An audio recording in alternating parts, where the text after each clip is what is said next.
Chiamaka. Papa, we are hungry. We need money for food. See, I don't have money. Do you want me to steal money for you? His 6 children stood in the rain outside their father's shop, begging him for 200 naira to buy bread. Inside, Okonkwo sat counting 847,000 naira he'd saved for 20 years. He locked the door and watched them walk away hungry. That night, his youngest stopped breathing. Okonkwo was 52 years old and owned the biggest provision shop in Umueze village. Every evening, he counted his money bundles of naira notes hidden in old paint buckets, sewn into mattresses, buried in tins under the ground. 20 years of saving, 847,000 naira. His wife, Adaora, was 40 years old but looked 60. Her wrapper was faded and torn in 3 places. Her slippers were held together with wire. Every morning she woke at 4 a.m. to sweep the compound, fetch water from the stream, and think about how to feed 6 children with nothing. "Mama, I'm hungry," 7-year-old Chidera whispered that Tuesday morning. Adaora's heart broke, again, like it broke every single day. "Wait, my child, let me see what I can find." She walked to her husband's shop. Okonkwo was arranging new drinks on his shelf, Coke, Fanta, Sprite, cartons and cartons of them, each bottle worth 50 naira. "My husband, the children need to eat. Can you give me 200 naira for rice?" Okonkwo didn't look up. "I don't have money, but you just bought new drinks. That is business money, not for eating. Tell those children to manage. What do they think this is, a palace?" Adaora walked back home, her eyes dry. She had no more tears left. 20 years of marriage, 20 years of begging, 20 years of watching her children suffer while their father's money did nothing but pile up. She found 35 naira in her old purse. At the market, she bought the smallest measure of gari. That evening, 6 children shared 1 pot of gari and water. No soup, no salt, just gari mixed with water. 14-year-old Chukudi, the oldest, didn't eat. "I'm not hungry, Mama. Share mine to the small ones." But Adaora saw his hands shaking. She knew he was starving. At the village square that evening, the women gathered to gossip. "You see Okonkwo's children? Ah, those children are suffering. That man has money, his shop is full, but his own children are walking barefoot. Adaora is a strong woman. Any other woman would have left. Strong? She's dying, look at her, thin like broom." That night, 12-year-old Amara couldn't sleep. Her stomach was paining her too much.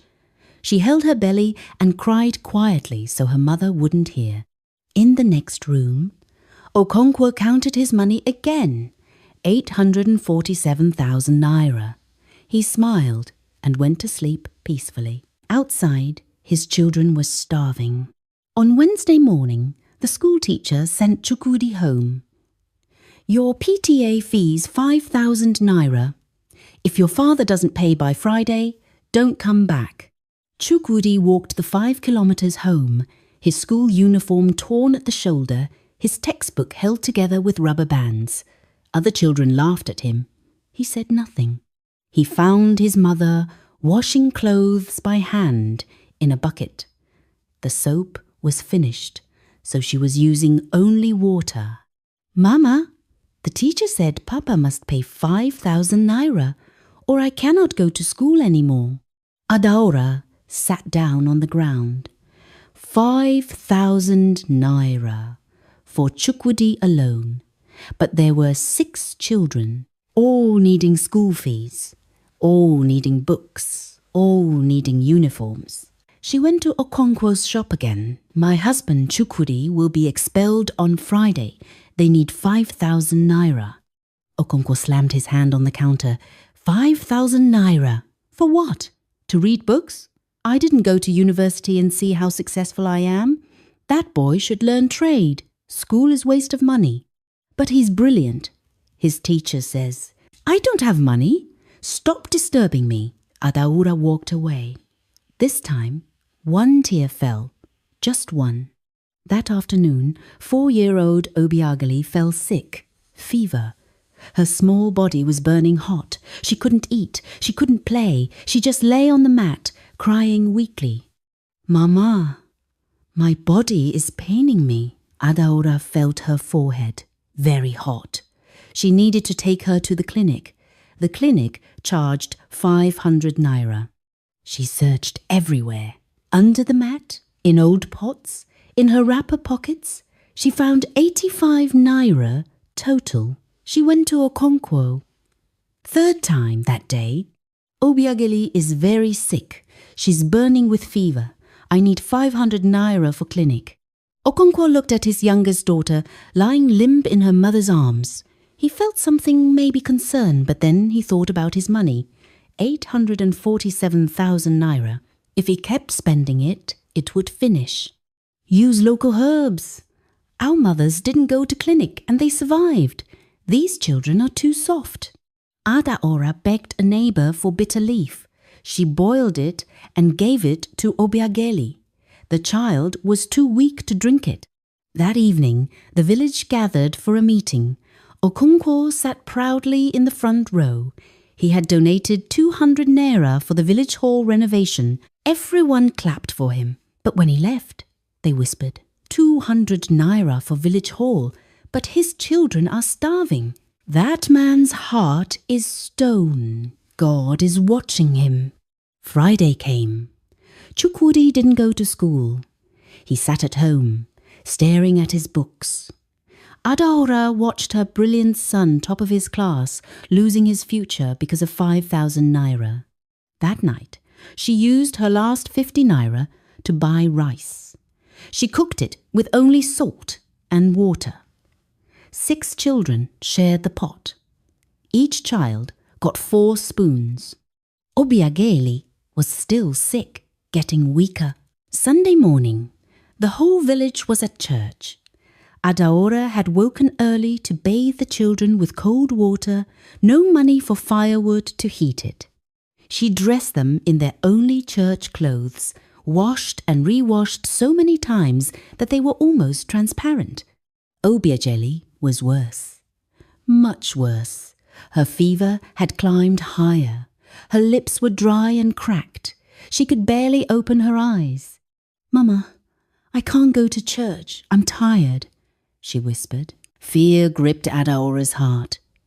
We must go. We'll pray for you. God will heal you. At church, Obiageli sat on her mother's lap, her small body trembling. Halfway through the service, she went limp. Obiageli! Obiageli! Adaora screamed. The church exploded into chaos. People rushed forward. Someone ran to get water. The pastor began to pray. Okonkwo sat frozen in his seat, watching his youngest daughter unconscious in his wife's arms. We need to take her to the hospital. Now, the pastor shouted. Who has a car? Mr. Eze, the village teacher, ran to get his car. They rushed Obiageli to the general hospital 20 kilometers away. The doctor examined her quickly. Severe malaria, complicated by malnutrition. This child is severely malnourished. How long has she been sick? 3 days, Adaora sobbed. 3 days? And you're just bringing her now? She could have died. The words hit Okonkwo like a physical blow. Could have died. His daughter, his baby, could have died. We need to admit her immediately. The bill will be around 15,000 naira for treatment and admission. Okonkwo reached for his pocket, then stopped. 15,000 naira. That was too much. His savings, I don't have that kind of money now. Mr. Eze stepped forward. I'll pay. Save the child first. The teacher, who earned 35,000 naira per month and had 4 children of his own, paid 15,000 naira to save Okonkwo's daughter. Okonkwo stood there, ashamed. The whole village was watching. The man with the biggest shop in Umueze, the man who counted money every night, standing there while a poor teacher saved his child. They admitted Obiageli. She was put on drips, given medicine, given food. Within hours, her eyes opened. "Papa!" she whispered, seeing her father. Okonkwo looked at her, this tiny, fragile child he had almost killed. Almost killed because he was too stingy to spend 500 naira. He saw her thin arms, her ribs showing through her skin, her hollow cheeks, and for the first time in 20 years, Okonkwo saw clearly. He saw his wife's worn face, his son's torn uniform, his children's hungry eyes. He saw what his stinginess had done. He fell to his knees beside the hospital bed and wept. Monday morning, Okonkwo didn't open his shop. Instead, he went to every hiding place and gathered his money. All of it, 847,000 naira. 20 years of savings. He brought it home and spread it on the table. Adaora stared in shock. She had never seen so much money. "This is what I've been saving," Okonkwo said, his voice breaking. "While our children starved, while you suffered, while Obiageli almost died, I was saving for what? For a future?" He laughed bitterly. "I almost destroyed our future trying to save for it." He took 50,000 naira. Today, we're buying food, real food, meat, rice, everything. Adaora couldn't speak. She just cried. They went to the market together. For the first time in their marriage, they shopped like a real family. Rice, 4 large bags, beans, yam, cooking oil, tomatoes, onions, and meat. Lots of meat. The children's eyes went wide when they saw the food. "Mama, is this all for us?" Chidera whispered. "Yes, my child, all for us." That evening, they ate like they had never eaten before. Jollof rice with chicken. The children ate until their bellies were full, actually full. Some of them cried while eating. They had forgotten what it felt like to not be hungry. Tuesday, Okonkwo went to the school. He paid all the fees for all 6 children. 30,000 naira total. The headmaster was shocked. "Okonkwo, is this really you?" "Yes, and I want to pay for next term also. I don't want my children to ever be sent home again." He bought new uniforms, new shoes, new books, new bags. When Chukudi put on his new uniform, he looked like a different child. Wednesday, Okonkwo took Adaora to the tailor. "Measure her for 6 new wrappers, the finest material. My wife deserves the best." The tailor almost fainted. Okonkwo buying finest material? And new slippers? And a new head tie? Everything new. Adaora cried in the tailor's shop. 20 years. 20 years of suffering. And now this. Thursday, Okonkwo went to Mr. Eze's house with 25,000 naira. "You saved my daughter when I was too blind to do it myself. This is your money back, with appreciation." Mr. Eze tried to refuse, but Okonkwo insisted. "Please, let me begin to repair the damage I've done." Friday evening, Okonkwo called a family meeting. His 6 children sat before him, their bellies full for the first time in their lives, wearing new clothes. "I was a bad father," he said simply. "I chose money over you. I was wicked. I was foolish. I almost killed your sister because of my stinginess. Can you forgive me?" Chukudi spoke first. "Papa, we forgive you." One by one, his children hugged him. Okonkwo held them and wept. These beautiful children, he had almost destroyed them. 6 months later, the Okonkwo household was transformed. The children were healthy, their cheeks full, their eyes bright. Chukudi was back at the top of his class. Amara had joined the school choir. Even little Obiageli was running around, playing, laughing, completely healed. Adaora looked 10 years younger. Her new wrappers were beautiful. Her face was peaceful. She smiled now. Real smiles. Okonkwo had changed completely. Every evening he came home from the shop and asked, "What do the children need? What do you need, my wife?" He spent money freely on his family. He made sure there was always food, always school fees, always medicine when needed. The village noticed. The same women who had gossiped now said, "Ah, see Okonkwo now. See how he's changed. His family is blessed." One evening, the pastor came to visit. "Okonkwo, people are talking about your transformation. They want to know what happened." Okonkwo smiled sadly. "I almost lost everything while trying to save everything. I thought money in the bank was wealth, but I was the poorest man in Umueze. My children were starving. My wife was dying. My family was broken. What is 847,000 naira compared to my daughter's life? What is money compared to my children's future?" The pastor nodded. "And now?" "Now I know the truth. The richest man is not the one with the most money in his account. The richest man is the one whose children sleep with full bellies, whose wife smiles with joy, whose family is healthy and happy. I spent 20 years collecting money, but money cannot buy back the years my children suffered. Money cannot erase my wife's pain. Money cannot return the childhood I stole from them." That Sunday, Okonkwo stood in church and testified, "I was blind, but now I see. I thought I was wise, but I was the greatest fool.